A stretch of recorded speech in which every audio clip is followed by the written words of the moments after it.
Hello, welcome back to another Marcus Talks movie review. It's been a while since we've done one of these.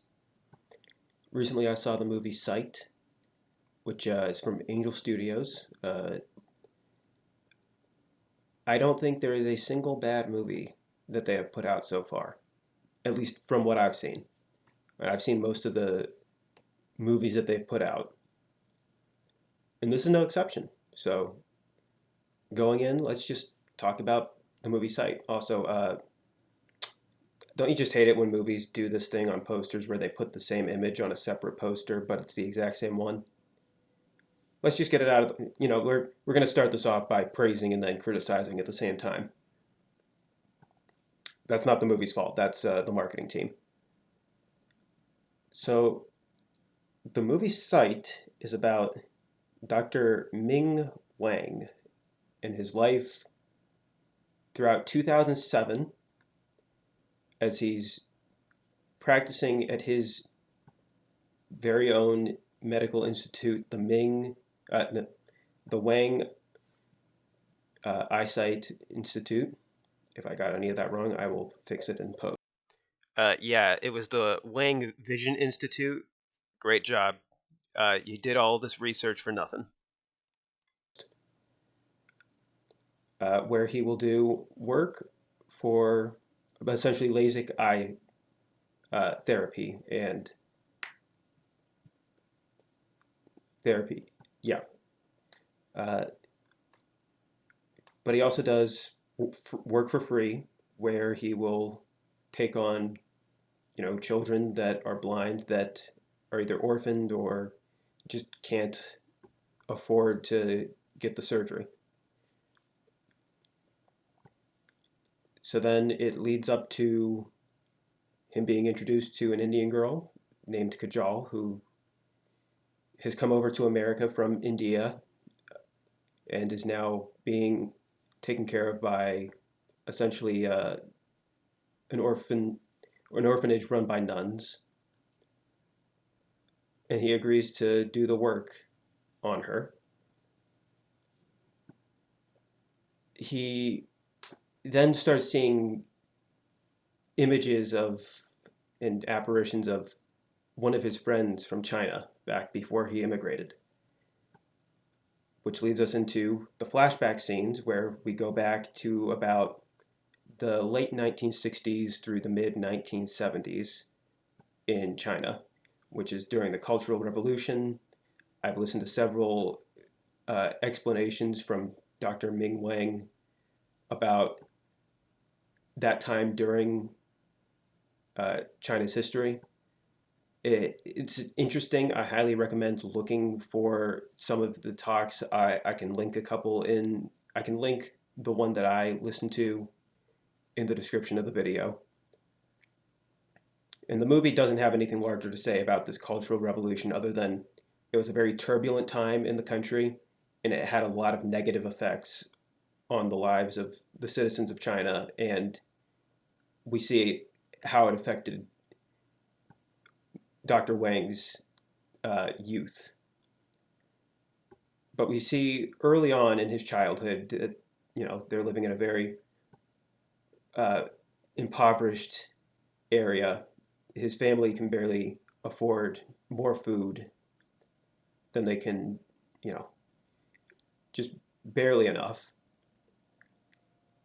I listened to the one talk, he goes into a story about how his dad had to set up stuff especially so that they could have light throughout their entire room, but enough light shine on books so that they could read. It is really interesting. I will definitely link that. Uh, but we see just how hard it is, but he is going to become a doctor nonetheless. So we jump forward a bit throughout the movie. We see him during the time when the Cultural Revolution has affected his life personally. And now schools are just closed. So he can't become a doctor. He can't study. He doesn't have knowledge anymore.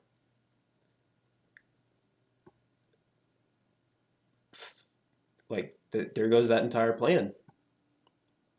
By the way, that image right there. That is the actor who plays Dr. Ming Wang. I will put his image up on. I will put his name up on screen. He is played by Terry Chen. There we go. Okay, here, real quick. Here's the real Dr. Ming Wang.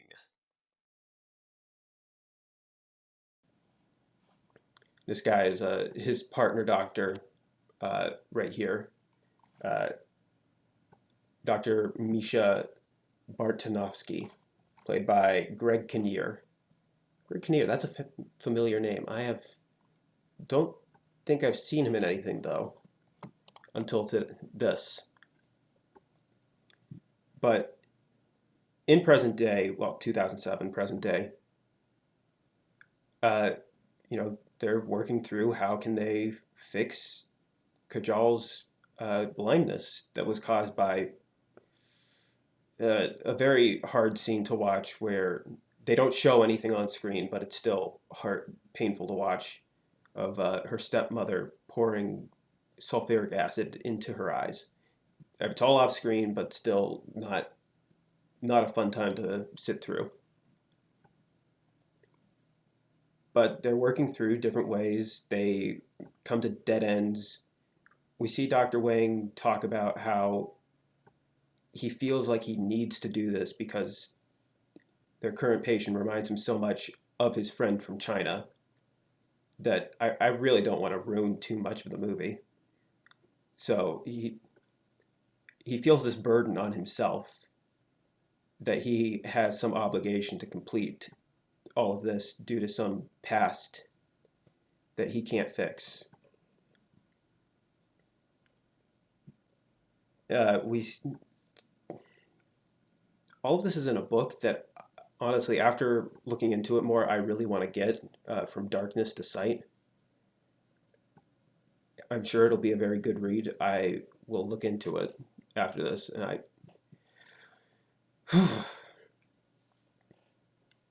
we come across issues regarding his present circumstances when the surgery doesn't work. And since this is based off of a true story, you can find all of this. So it's a low point in his life. As far as plot synopsis, I'm sorry that was a little all over the place, but I wanted to hit some of the bigger points of the movie. Now, obviously, I think the acting was very good. There was some spotty child acting, which I don't have a big expectation from most child actors, honestly. It can take you out of it if it's especially bad, but in this case, it's good enough to get by. The cinematography was very good. The way the flashbacks to his time in China were presented were done very well, I think. A couple of the transitions were a little boring in some ways by how, it's just like they zoom. It's like a overhead shot of a pagoda, and then we have, you know, bottom corner of the screen, daytime, well, not daytime, location and time of what year it is. Uh, I feel like they could have been tweaked to be a little bit more engaging, but overall, let it to it let the movie tell the story and not get too confusing along the way, so you understand what time we're currently at and what's going on. Uh, some negative points about the movie are, again, it's based on a true story, but we have a few issues where it's like, we've altered these events to be presented in a certain way, or we sort of like cut down on things. I can understand why that needs to happen for a movie to increase how entertaining it is and to just speed up the plot. but it can still be a little annoying to have to do extra work to get the full story behind everything. And I'm thankful that the full story is extremely interesting to listen to, but within a movie, that can be a bit detrimental. Like, throughout most of the movie during the current day in 2007, Dr. Wang is currently a Christian, but they do not present that information very well, I feel. Uh, Throughout most of the movie during that time, he is already a Christian, but it's not extremely obvious or even obvious at all. Like the way the movie presents it, it makes it sound like he only became a Christian during that recent time in his life, when that's not true. He already was. Now, his story that he tells many people is he came to believe there was a creator of the world at some point and then moved on to the Christian faith. That is not touched on in the movie, but I feel like they could have touched on that a little bit, and it's not in the movie at all.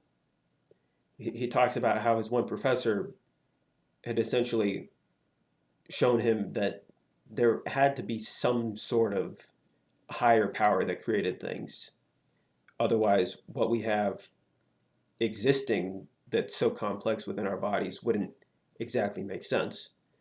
That story is not told in the movie, and so I feel like leaves out kind of one of the larger details of his life and his faith. But if that's not what they were trying to show, I can sort of understand. But this is a somewhat faith-based movie, so it's a little odd not to touch on that at all. Uh, is there anything? I don't think there was any other issues I had with the movie. Those were that was like the only real issue I had with the movie. Uh, because I'm a very like factually oriented person, so when there's inconsistencies presented that way, it can bother me a lot. But overall, I don't think it was a huge deal because it made for a cohesive story, a good starting and ending throughout the entire thing, and it led to an inspirational story to be told that you would have to, sift through interviews, articles, and his book to get the information. But in a movie, it's a lot simpler to just pick that up and show it to someone instead of digging around through different sources of information. And okay, my only other issue with the movie, and this is an issue I have with every Angel Studios movie that gets released in theaters, is they'll end the movie and then before the credits, someone, an actor from the movie, a real person, like someone that wasn't an actor in the movie. In this case, it was Dr. Wang himself talking to the audience, saying, "Here's a QR code, scan it, pull out your phone now, pay it forward. This QR code will take you to uh, a site where you can buy tickets and pay it forward to someone else so they can see the movie. And if you do this, you get an extra bonus scene." Sometimes it's just, why? Why are we doing this? Why are we locking content of the movie behind buying tickets from someone for someone else after you just saw the movie? I like Angel Studios, but I do not like this practice that they're making very common slash doing in all of their movies. It feels a little bit like extortion. That's just me. I like the stuff they put out. I don't necessarily like what they're doing every time they release a movie. But in closing, it was a good movie. I highly recommend seeing it. If you don't make it out to see it in theaters, I would recommend picking it up on streaming when it hits streaming services. And I would give it a solid 7.5 out of 10. It's very well made. Uh, Personally, I probably wouldn't watch it again unless I was going back to be critical about it or to view discrepancies between the real events and what's in the movie now that I've gone back and looked at some of them, just to have a better context of the real events and what they changed in the movie. But other than that, I probably wouldn't watch it again. Uh, but yeah, solid 7.5 out of 10. I watched it the same day I saw the Garfield movie. I did not laugh a single time during that movie. I laughed several times during Sight, even though it's based off of a real story and very. A couple scenes are a little hard to get through without tearing up or wincing just because of how real it can get. Uh, and you know what? That's going to be it for today. Thank you for watching. Take care.